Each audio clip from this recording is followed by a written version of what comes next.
Hands on keys. 3, 2, 1, turn.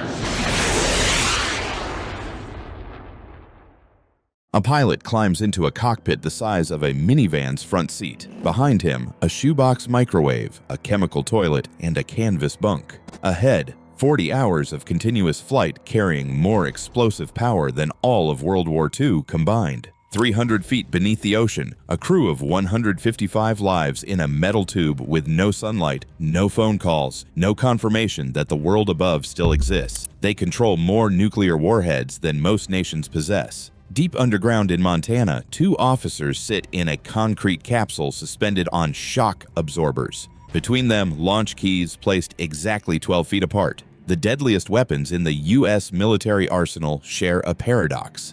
They exist to prevent their own use.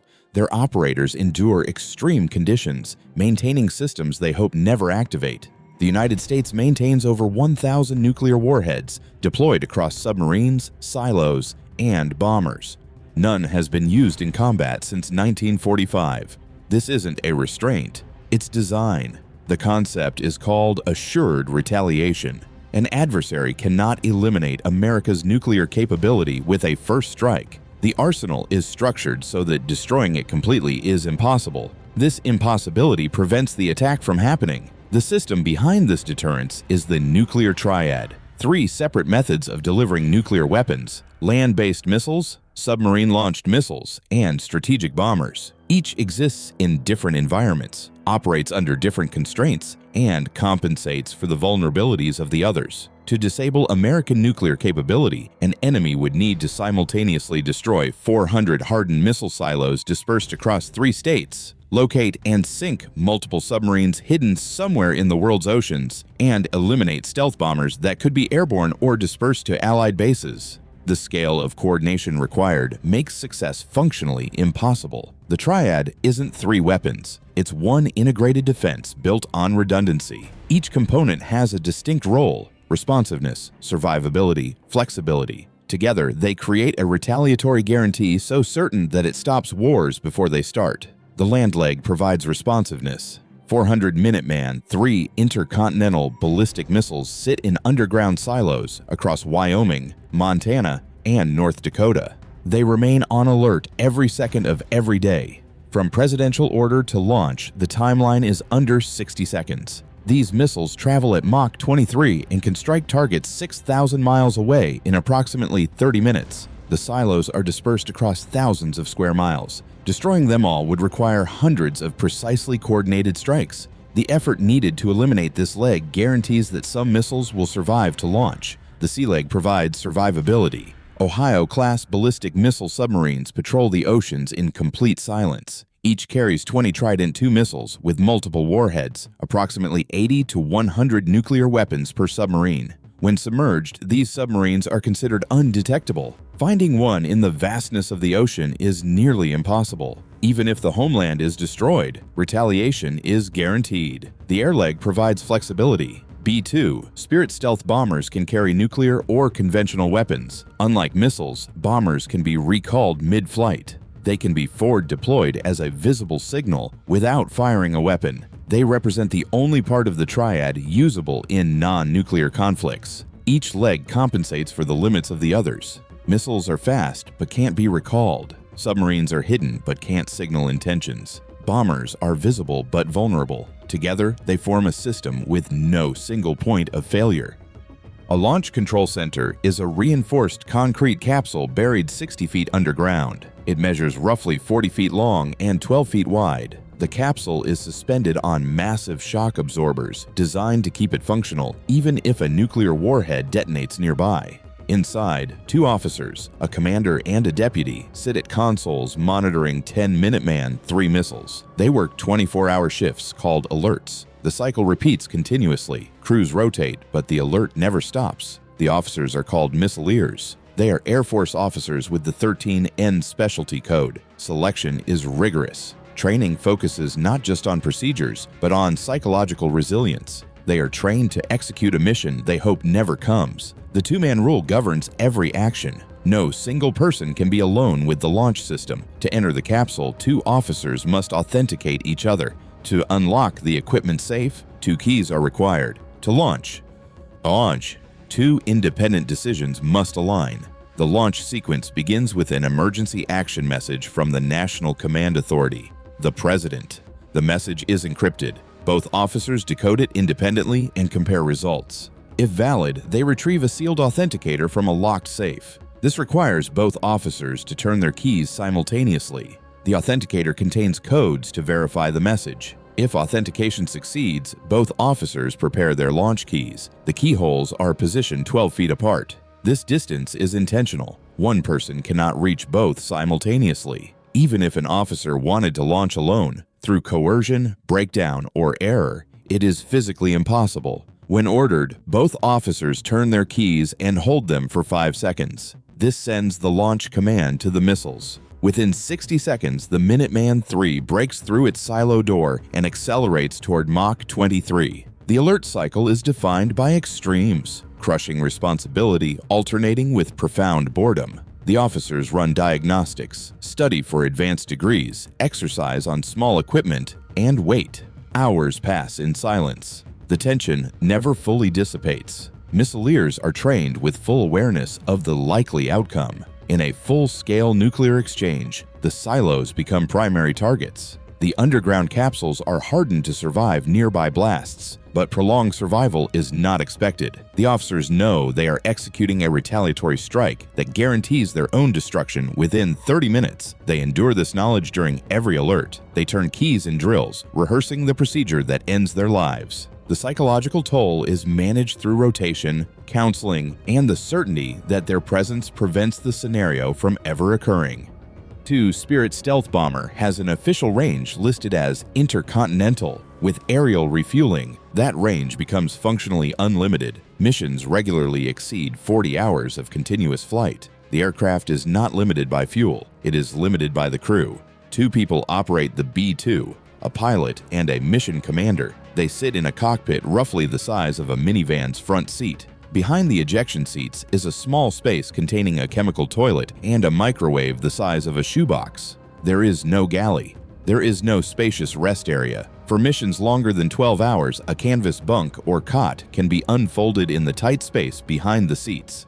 The crew tags out, alternating between flying and attempting strategic naps while the other monitors autopilot and systems. Meals are pre-packaged and designed for long-duration endurance. Pilots heat them one at a time in the microwave. Nutrition planning is customized during training to prepare their bodies for extended periods of irregular eating and sleep. A B-2 can carry 40,000 pounds of ordnance. In a conventional configuration, this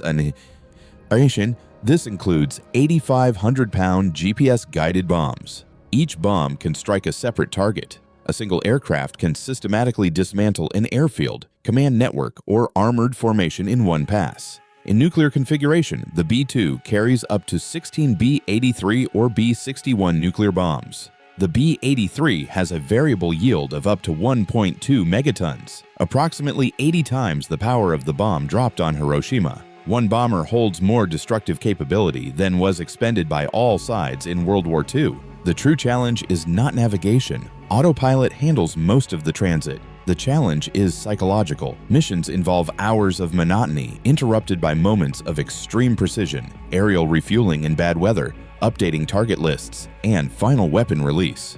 A famous mission from Missouri to Afghanistan lasted 25 hours. 70% of the bomber's assigned targets changed while it was en route. The crew received updated coordinates mid-flight and had to replan the strike in real time.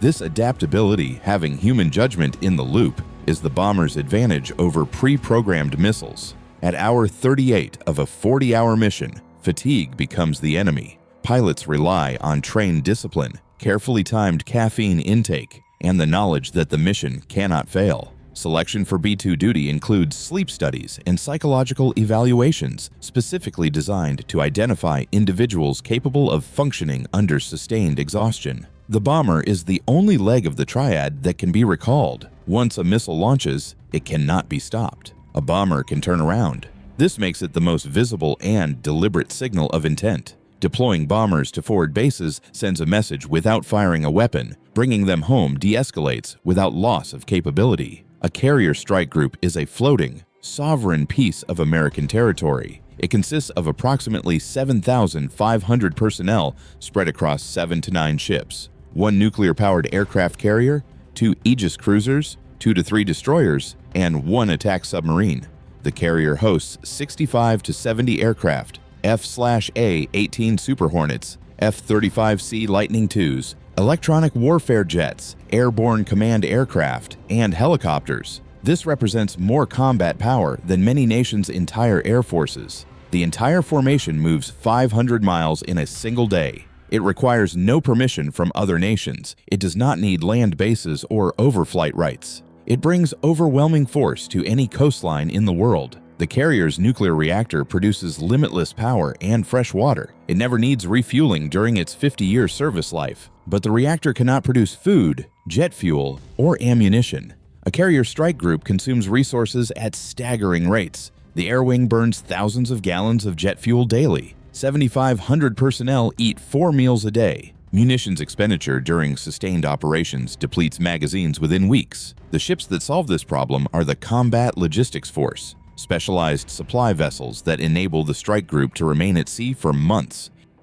The Lewis and Clark class dry cargo ship and the Henry J. Kaiser class fleet oiler are not combat platforms. They carry food, spare parts, ammunition, and fuel. Without them, the carrier strike group would be forced to port within weeks. The process that sustains the fleet is called underway replenishment, or UNREP in short. It happens while ships are moving at 12 to 16 knots in open ocean. Connected replenishment, or CONREP, involves the carrier and supply ships steaming side by side, separated by 150 to 200 feet. Heavy wires are rigged between the ships. Pallets of cargo, food, bombs, repair parts are transferred using tensioned cables. Simultaneously, fuel hoses connect and pump thousands of gallons of jet fuel between hulls. Sailors work on exposed decks between 2 massive ships, aware that any navigation error could cause a collision. Vertical replenishment, or VERTREP, happens at the same time. Helicopters lift pallets from the supply ship's deck and fly them to the carrier, prioritizing critical cargo. A single supply ship can transfer 600 to 1,200 pallets in one event. The operation can last 6 to 8 hours. During this time, flight operations on the carrier continue. The flight deck is often called the most dangerous 4.5 acres on Earth. Jets weighing 70,000 pounds launch every 30 to 45 seconds. Arresting wires catch an aircraft landing at 140 miles per hour. Deck crews work in sustained 100-plus decibel noise, jet exhaust exceeding 700 degrees, and constant movement of heavy machinery. Sailors wear color-coded jerseys indicating their role.